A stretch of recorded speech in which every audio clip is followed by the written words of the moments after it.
அனைவருக்கும் வணக்கம். ஹோப் எல்லோரும் சேஃபாக இருக்கீங்க அப்படின்னு நினைக்கிறேன். ஹோப் நீங்கள் ஹாலிடேவை வந்து ஃபேமிலியோட கண்டிப்பாக என்ஜாய் பண்ணிகிட்ருப்பீங்க. ஸோ இந்த டைமில் ஒரு சின்ன வீடியோ உங்கள் கூட ஷேர் பண்ண போகிறேன். It is all about home improvement tips. நம்ம வீட்டு வேலைகளை, நம்ம அன்றாட வேலைகளை சிறப்பாக பண்ணுறதுக்கு சின்ன சின்ன டிப்ஸை வந்து நான் ஃபாலோ பண்ணுற டிப்ஸ் தான் உங்கள் கூட ஷேர் பண்ண போகிறேன். கண்டிப்பாக நீங்களும் அதை ஃபெமிலியரைஸ் ஆகிருக்கலாம். நீங்கள் பார்க்கும்போது கண்டிப்பாக உங்களுக்கு ரெசனேட் ஆகும். வீட்டில் கத்திரிக்கோல் வந்து சரியாக வந்து ஷார்ப்பனாக இல்லையா, நீங்கள் வந்து அதை தூக்கி போடணும்னு அவசியம் இல்லை. ஷார்ப் பண்ணி நீங்கள் கடையில் கொடுத்தாலும் அது கண்டிப்பாக வந்து ஷார்ப் ஆகாது. நான் நிறைய மெத்தட்ஸ் ட்ரை பண்ணியிருக்கேன். அதுக்கு ரொம்ப ஈஸியான டிப்பு என்னென்னா, நம்ம வீட்டில் இருக்கிற இந்த மாதிரி தீந்து போன டேப்லெட்ஸோட கவர்ஸ் இருக்குது இல்லைங்களா, அது அலுமினியம் ஃபாயிலால் செய்யப்பட்டது. ஸோ அதை வந்து நீங்கள் இந்த மாதிரி கட் பண்ணிவிட்டு யூஸ் பண்ணி பாருங்கள். சூப்பராக கட் பண்ணும். ரொம்ப ஃப்ரீயாக, காஸ்ட் எஃபெக்டிவாக உங்கள் கத்திகளை நீங்கள் ஷார்ப் பண்ண முடியும். எல்லா சிசர்ஸையும் நீங்கள் இந்த மாதிரி வீட்டில் இருக்கும்போது ட்ரை பண்ணி பாருங்கள். எத்தனை பேர் உங்கள் வீட்டில் இருக்கிற பில்லோஸ், அதாவது தலைவாணியை வந்து நீங்கள் சன்ட்ரை பண்ணுறீங்க? கண்டிப்பாக பண்ண வேண்டியது ரொம்ப முக்கியமான விஷயம். ஏன்னா நம்ம டெய்லி படுக்கும்போது அதில் டெட் செல்ஸ்லாம் ஃபார்ம் ஆகும், அக்யூமுலேட் ஆகும். அதை வந்து சுத்தமாக ஒரு ஹெல்த்தியான ஒரு பில்லோவை நீங்கள் மெயின்டைன் பண்ணணுன்னா வீக்லி ஒன்ஸு இல்லை 15 days ஒன்ஸு நீங்கள் வெயிலில் வந்து இந்த மாதிரி காய வச்சு எடுக்கணும். வெயிலில் வந்து நம்ம சும்மா அப்படியே போட முடியாது இல்லையா? ஸோ அதற்கு வந்து சன்ட்ரை பண்ணுறதுக்கு ஒரு வந்து ஈஸியான ஹேக். ஏன்னா நீங்கள் அப்படியே போட்டிங்கன்னா மண் ஒட்டும், அது இன்னும் வந்து டஸ்ட் அக்யூமுலேட் பண்ணும், இன்னும் சுகாதார கேடு வந்து உருவாக்கும் நம்ம ட்ரை பண்ணுறோன்ற பேரில்.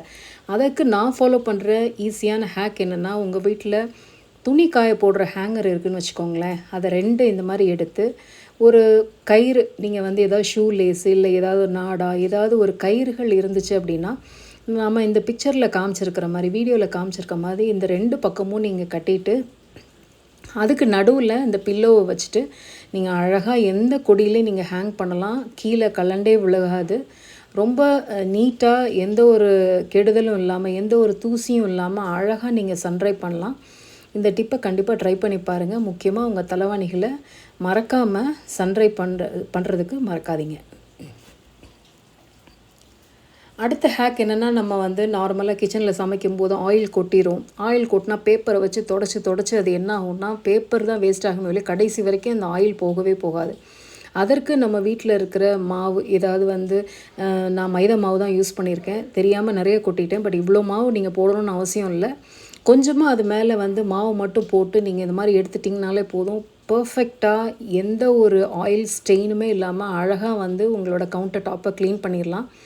எங்கே ஆயில் சிந்தினாலும் நெக்ஸ்ட் டைம் பேப்பரை வச்சு அதை துடைக்கிறேன்ற பேரில் நிறைய வேஸ்ட் பண்ணாமல், உங்கள் எஃபர்ட்ஸ் வந்து தேவையில்லாமல் வேஸ்ட் பண்ணாதீங்க. இந்த மாதிரி ஹேக்கை நீங்கள் யூஸ் பண்ணும்போது ரொம்ப சுத்தமாக, நீட்டாக, அந்த இடத்துக்கும் சர்ஃபேஸ்க்கும் எந்த பாதிப்பும் இல்லாமல் நீட்டாக வந்து க்ளீன் ஆயிரும். கண்டிப்பாக இந்த டிப்பை ட்ரை பண்ணி பாருங்கள். நான் எப்போயுமே வந்து மைதா மாவு தான் யூஸ் பண்ணுவேன். நீங்களும் மைதா மாவு இல்லை வீட்டில் என்ன மாவு இருந்தாலும் நீங்கள் யூஸ் பண்ணி பாருங்கள். மாவே இல்லை என் வீட்டில் அப்படின்னா நீங்கள் சால்ட்டு கூட யூஸ் பண்ணலாம். சால்ட் யூஸ் பண்ணாலும், இந்த ஹேக்கை பயன்படுத்தி நீங்கள் சால்ட் யூஸ் பண்ணாலும் ஆயில் ஸ்டெயின்ஸை எடுக்கலாம். அடுத்து நம்ம சாரீ கட்டுறோம். லேடிஸ் நிறைய சாரீ கட்டும் போதெல்லாம் நம்ம அந்த பின்னு வந்து குத்தும்போது அந்த கிளாத் வந்து நிறைய டைம் வந்து அந்த ஊக்கில் குத்தி வந்து டேமேஜ் ஆகிறத வந்து நான் நிறைய பார்த்துருக்கேன். ஸோ இதை அவாய்ட் பண்ணுறதுக்கு நிறைய நம்ம குழந்தைங்க ஷால் போட்டு போகிறாங்க, இல்லை பின் குத்துறாங்க. அதுக்கப்புறம் அந்த பின்னை எடுக்கிறதே பெரிய டாஸ்க். நிறையா வந்து சாரீஸ்லாம் எனக்கு இந்த மாதிரி வேஸ்ட் ஆகிருக்கு. அதுக்கு ஒரு சின்ன ஹேக், என்ன யூஸ்ஃபுல்லான ஹேக் என்னென்னா, உங்கள் வீட்டில் பாசி இல்லை சின்ன சின்ன பேர்ல்ஸ் ஏதாவது இருந்துச்சுன்னா, அதை எட்ஜ் ஆஃப் அந்த அந்த ஊக்கில் எட்ஜில் வந்து நீங்கள் அதை வச்சுட்டு நீங்கள் வந்து திருப்பி யூஸ் பண்ணி பாருங்கள். கண்டிப்பாக வந்து அடுத்த முறை இந்த மாதிரி வந்து எந்த ஒரு துணியோ இல்லை எந்த ஒரு ஃபேப்ரிக்கோ வேஸ்ட் பண்ணாமல், எந்த ஒரு பாதிப்பும் இல்லாமல் அழகாக உங்களால் ஃபேப்ரிக்கை மெயின்டைன் பண்ண முடியும். ஸோ நீங்கள் இந்த டிப்பை கண்டிப்பாக ட்ரை பண்ணி பாருங்கள். சாரீ கட்டும்போது நிறைய பின்ஸ் யூஸ் பண்ணுவோம், இல்லை குழந்தைங்க வந்து ட்ரெஸ் யூஸ் பண்ணும்போது அவங்களுக்கு நிறைய யூஸ் பண்ணும்போது இந்த மாதிரி ஹேக்கை நீங்கள் யூஸ் பண்ணலாம். நான் கொஞ்சம் பெரிய பேர்ல்ஸ் யூஸ் பண்ணியிருக்கேன். மற்றபடி சின்ன பேர்ல் யூஸ் பண்ணாலே போதும். It serves the purpose. So நான் அது ஒரு சாம்பிளுக்கு தான் உங்களுக்கு ஒரு டவலில் குத்தி காமிச்சிருக்கேன். மற்றபடி இதை ரெகுலராக நான் ஃபாலோ பண்ணுறேன். நீங்களும் உங்களோட சாரீ யூஸ் பண்ணும்போதோ இல்லை எங்கெங்கே சேஃப்டி பின்னு கிளாத்தில் பயன்படுத்துகிறீங்களோ அதுக்கெல்லாம் நீங்கள் இந்த டிப்பை யூஸ் பண்ணிங்க அப்படின்னா எந்த ஃபேப்ரிக்கும் துணியும் வேஸ்ட் ஆகாமல் இருக்கிறதுக்கு கண்டிப்பாக இந்த டிப்பு யூஸ்ஃபுல்லாக இருக்கும்.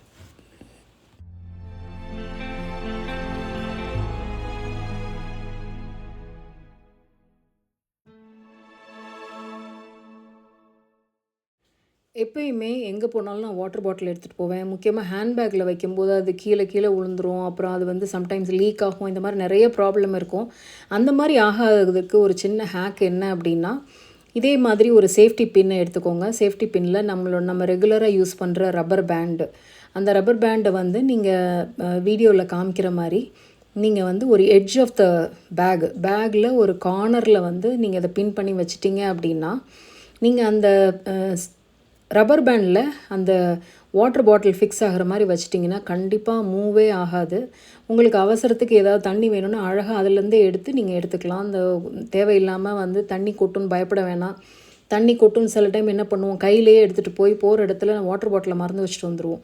ஸோ அந்த சிக்கல் வந்து இருக்காது. இனிமேல் நீங்கள் இந்த மாதிரி ஹேக்கை நீங்கள் யூஸ் பண்ணிங்க அப்படின்னா உங்களுக்கு வந்து ஃபேப்ரிக் வேஸ்ட் ஆகாமல் இருக்கிறதுக்கு நம்ம ஏற்கனவே முன்னாடி யூஸ் பண்ண மாதிரி அந்த பேர்லை வச்சு நீங்கள் யூஸ் பண்ணிங்கன்னா உங்களோட ஃபேப்ரிக்கும் வேஸ்ட் ஆகாது, உங்களோட வாட்டர் பாட்டிலில் தண்ணியும் கொட்டாது. கண்டிப்பாக இந்த டிப்பு யூஸ்ஃபுல்லாக இருக்கும். இப்போ மழை சீசனில் பார்த்திங்கன்னா வந்து குடை எடுத்துகிட்டு போவோம். அந்த குடை நனைஞ்சு போயிடும். யூஸ் பண்ணதுக்கப்புறம் தண்ணி வடியும். அது வந்து தண்ணி வடியாமல் இருக்கிறதுக்கு, இல்லை நம்மளை கொண்டு போன குடையை வந்து பத்திரமா பேக்கில் வைக்கிறதுக்கு நான் யூஸ் பண்ணுற ஹேக்கு தான் வந்து இது. ஒரு வாட்டர் பாட்டிலில் டாப்பை மட்டும் கட் பண்ணி இந்த மாதிரி நீங்கள் உங்கள் கார்லேயோ இல்லை உங்கள் பேக்லேயோ வச்சிட்டிங்க அப்படின்னா அதில் இருக்க தண்ணியெல்லாம் எக்ஸஸ் வாட்டர்லாம் இதில் வடிஞ்சிரும். அதுக்கப்புறம் டைம் கிடைக்கும் போது அந்த மூடியை ஓப்பன் பண்ணி நீங்கள் எக்ஸஸ் வாட்டரை ரிமூவ் பண்ணிடலாம். ஸோ நீங்கள் கார் யூஸ் பண்ணுறவங்க, 2 வீலர் யூஸ் பண்ணுறவங்க, இல்லை நீங்கள் ஹேண்ட்பேக் வச்சுருக்கீங்க, இல்லை குழந்தைங்களுக்கு நீங்கள் ஸ்கூலுக்கு வந்து நீங்கள் கொடை கொடுத்து விட்றீங்க அப்படின்ற பட்சத்தில் இந்த ஹேக்கை யூஸ் பண்ணிங்க அப்படின்னா எப்பயுமே வந்து தண்ணி வலியும் அப்படின்றதுக்காக குழந்தைங்க நனைஞ்சாலும் பரவாயில்லன்னு கூட எடுத்துகிட்டு போக மாட்டாங்க. ஸோ இந்த டிப்பை நீங்கள் யூஸ் பண்ணி பாருங்கள். கண்டிப்பாக வந்து தண்ணி வந்து எந்த ஒரு இடத்துலையும் வேஸ்ட் ஆகாது. அட் த சேம் டைம் யாரும் வந்து மழையில் நனையாமல் இருக்கிறதுக்கு இந்த ஹேக்கு கண்டிப்பாக யூஸ்ஃபுல்லாக இருக்கும். ட்ரை பண்ணி பாருங்கள். இந்த மழை சீசனில் ரொம்ப கேர்ஃபுல்லாக உங்கள் ஹெல்த்தை பார்த்துக்கோங்க. Please use umbrella and all the protection during rainy season. அடுத்து நம்ம பார்க்குறது என்னென்னா, வீட்டில் எல்லா சர்ஃபேஸ்க்கு பின்னாடியும், எல்லா ஃபர்னிச்சருக்கு பின்னாடியும், கட்டிலுக்கு பின்னாடியும் இந்த மாதிரி ஒரு ஃபர்னிச்சர் மார்க் இருக்கும். அது வராமல் இருக்கிறதுக்கு நான் ரீசெண்டாக லோக்கல் கார்பெண்டர் ஷாப்பில் இந்த மாதிரி கட் பண்ணி ஒரு என் வீட்டுக்கு தேவையான எங்கெங்கே ஃபர்னிச்சர் வந்து இடிக்குதோ அந்த இடத்துலலாம் இந்த ஷேப்புக்கு வந்து நான் கட் பண்ணி யூஸ் பண்ணுறேன். இந்த மாதிரி கட் பண்ணி நீங்கள் வந்து ஃபர்னிச்சருக்கு நீங்கள் மரத்தில் தான் யூஸ் பண்ணணுன்னு இல்லை, நீங்கள் டிஷ்யூ ஹோல்டர்ஸு, நம்ம ஃபாயில் ஹோல்டர்ஸ், இதில் வர அந்த ரோலிங் ஹோல்டரையே நீங்கள் கட் பண்ணி கூட நம்ம யூஸ் பண்ணலாம். அப்படி யூஸ் பண்ணுறதன் மூலமாக கண்டிப்பாக வந்து நம்ம வந்து ஃபர்னிச்சர் மார்க் இல்லாமல் நம்ம யூஸ் பண்ணலாம். டேப்லெட்டை வந்து 2ஆக உடைக்கணுமா, இந்த டிப்பு கண்டிப்பாக உங்களுக்கு யூஸ்ஃபுல்லாக இருக்கும். ட்ரை பண்ணுங்கள். நிறைய வீடியோஸில் என்கிட்ட எல்லோரும் வந்து இந்த ரிமோட்டை வந்து எப்படி இங்கே வச்சுருக்கீங்கன்னு கேட்டிருந்தீங்க. ஒன்றுமே இல்லை, அந்த ரிமோட்டுக்கு வந்து ஒரு பின்னாடி வந்து ஒரு மேக்னெட் தான் வச்சுருக்கேன். ஸோ அதே மேக்னெட்டை என்னோடய சென்டர் டேபிள்லையும் ஒட்டி வச்சுருக்கேன். ஸோ தட் இது வந்து வெர்டிக்கல் ஸ்பேஸை நாங்கள் யூஸ் பண்ணுறோம். ஸோ தட் வந்து நம்ம அங்கங்கே டீப்பாயில் இல்லை எல்லா இடத்துலையும் வந்து ரிமோட் கண்ட்ரோலில் போடாமல் அழகாக ஒரு இடத்துல வந்து ஃபிக்ஸடாக வைக்கிறதுக்கு இந்த டிப் ஒரு யூஸ்ஃபுல்லாக இருக்கும். இதே டிப்பை வந்து நீங்கள் உங்களோட ஏசி ரிமோட்டு அதுக்காகவும் நீங்கள் யூஸ் பண்ணிக்கலாம். கண்டிப்பாக வந்து ரொம்ப cost effective, at the same time ரொம்ப எஃபெக்டிவாக இருக்கும். இந்த டிப்பை மறக்காமல் நீங்கள் ட்ரை பண்ணி பாருங்கள். வீட்டில் வந்து பார்த்திங்கன்னா என்ன தான் நீங்கள் கூட்டி தொடச்சாலும் முடி வந்து சுற்றி சுற்றி வந்துகிட்டே இருக்கும். அது முக்கியமாக பெண்கள் இருக்கிற வீட்டில். நம்ம வீட்டில் வந்து பார்த்திங்கன்னா வேக்யூம் கிளீனர் இருந்தால் it is fair enough. Vacuum cleaner இல்லைன்னா என்ன பண்ணுறது, அது வந்து நம்ம சாப்பாட்டில் வரும், எல்லா முக்கியமான இதுலேயும் அந்த முடி வரும்போது கொஞ்சம் அருவருப்பாக இருக்கும். அதை க்ளீன் பண்ணுறதுக்கு ஒரு ஈஸியான ஹேக்கு, இந்த மாதிரி வீட்டில் செல்லோ டேப் இருந்தால் அதை சும்மா கையில் சுற்றி இந்த மாதிரி நீங்கள் எடுத்து பாருங்கள். இருக்கிற எல்லா முடியும் எந்த ஒரு அருவருப்புமே இல்லாமல் நீங்கள் நீட்டாக எடுக்க முடியும். நீங்களே பாருங்கள் எந்த அளவுக்கு வந்து முடி வந்து இதில் இருக்குது அப்படின்னு சொல்லிட்டு பாருங்கள். இந்த டிப்பை கண்டிப்பாக நீங்கள் ட்ரை பண்ணி பாருங்கள். ஹோப் இந்த டிப்ஸ் எல்லாம் உங்களுக்கு கண்டிப்பாக யூஸ்ஃபுல்லாக இருந்திருக்கும் அப்படின்னு நினைக்கிறேன். நீங்களும் நிறைய டிப்ஸை ஃபாலோ பண்ணுவீங்க. உங்களுக்கு ஏதாவது சிறப்பாக டிப்ஸ் இருந்துச்சுன்னா நீங்களும் கமெண்ட்டில் ஷேர் பண்ணுங்கள். உங்களோட டீக்ளட்டரிங் ஜேர்னி எப்படி இருக்குன்னு நீங்கள் ஷேர் பண்ணுங்கள். Don't ever forget to declutter. So அடுத்த ஒரு இன்ட்ரெஸ்டிங்கான டாப்பிக்கில் உங்களை கண்டிப்பாக வந்து சந்திக்கிறேன். Until then, happy decluttering, happy home making from decluttering diva. Thank you.